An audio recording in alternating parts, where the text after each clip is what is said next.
For my week 3 assignment, I did it on the NCAA Division I and Division II institutions should be paid stipends in addition to their tuition, room, board, fees, and schools and books, scholarships, and otherwise. So I found two articles. The first one discusses Division I schools. And so this was determined back 2015. There was a passing on what they called the cost of attendance. It was a vote that was 79-1 in favor of passing, and it was 65 Power 5 schools, which is all of them, as well as 15 student athletes, and they were concerning the affordability from the conferences, whether or not they could fund this, pretty much. And so it was a new era that began, and the kids were getting paid. They got paid money simply for being scholarship athletes. That's all it was. So the range for the cost of attendance ranged between $2,000 and $5,000 per full scholarship player, and basically the schools could set it up however they wanted. They could fully fund this, where every athlete got paid.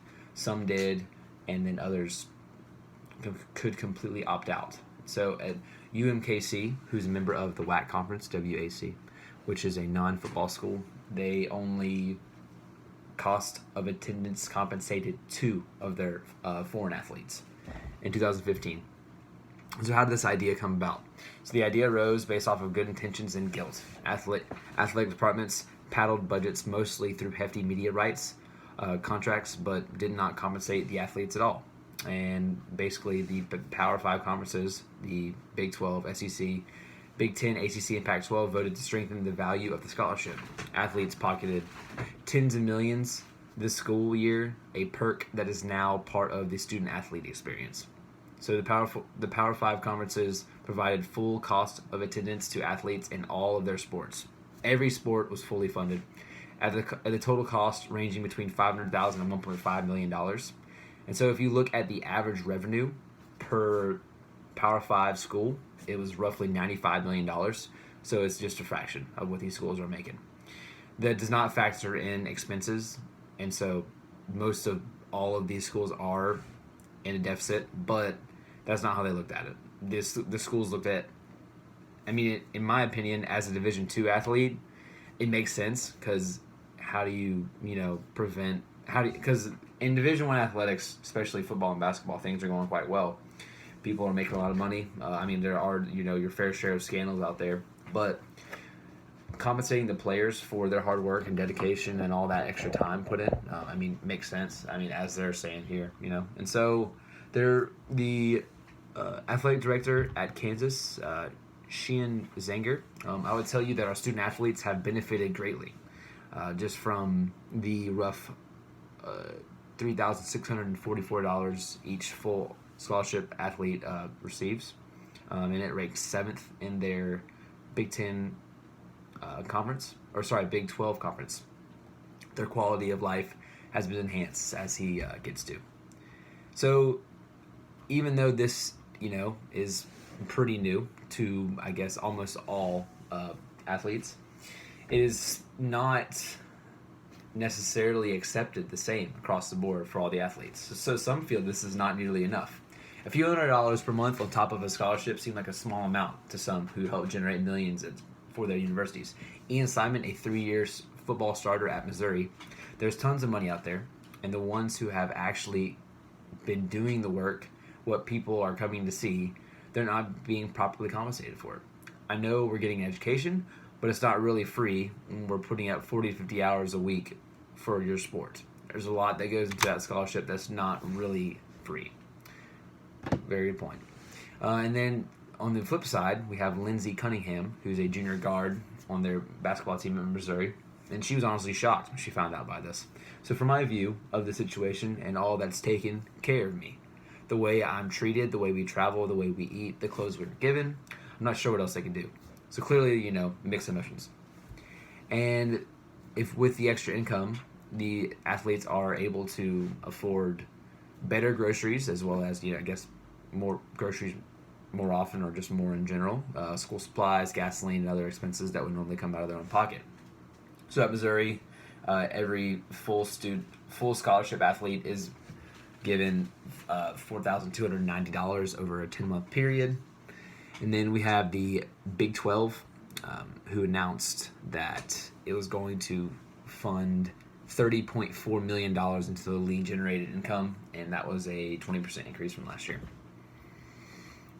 So then schools outside of the Power 5 schools, so we already mentioned, actually we did not, well, it's not important. So there's the schools outside of the Power 5 conference, they have this option as well, but it's solely up to them whether they want to fund it or not. And so UMKC, so they were part of the WAC conference, as I mentioned. They only funded it for 2 of their players. Yep, so now the other article we covered, so the Division II schools. So from what I found, not any Division II schools do the cost of attendance, fund. So of the total 110,000 athletes that compete in Division II, very few receive full scholarships. Most receive partial athletic as well as partial academic scholarships. That is pretty standard across the board. Most students receive financial aid to get them through school after all the scholarships are factored in. So the partial scholarship model allows Division II schools to recognize student athletes for their skills through athletics-based aid, while at the same time keeping athletics budgets more in line with the institution's bottom line.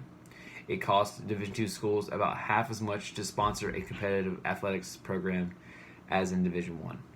So it's completely different than Division I in the first place. But I feel like something as compensating the players could potentially happen in the future, but it is so far from that point that honestly there's no telling when that would be a thing. So, and they don't even call it on the NCAA website like just scholarships. They just call it the equivalency system.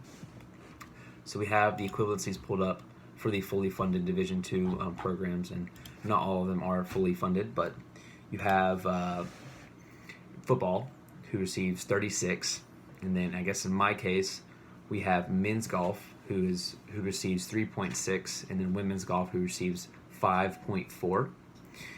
That was honestly pretty shocking in my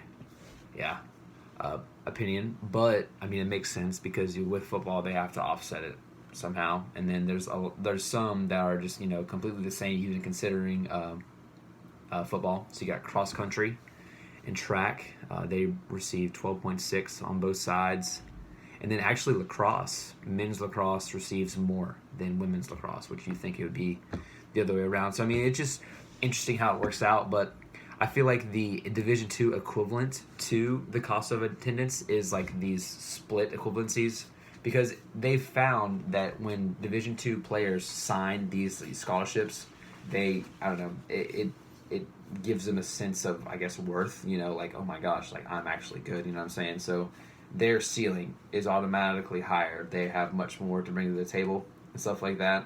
And it's proven that even ones that are given the split scholarships give more back to the school in the long run.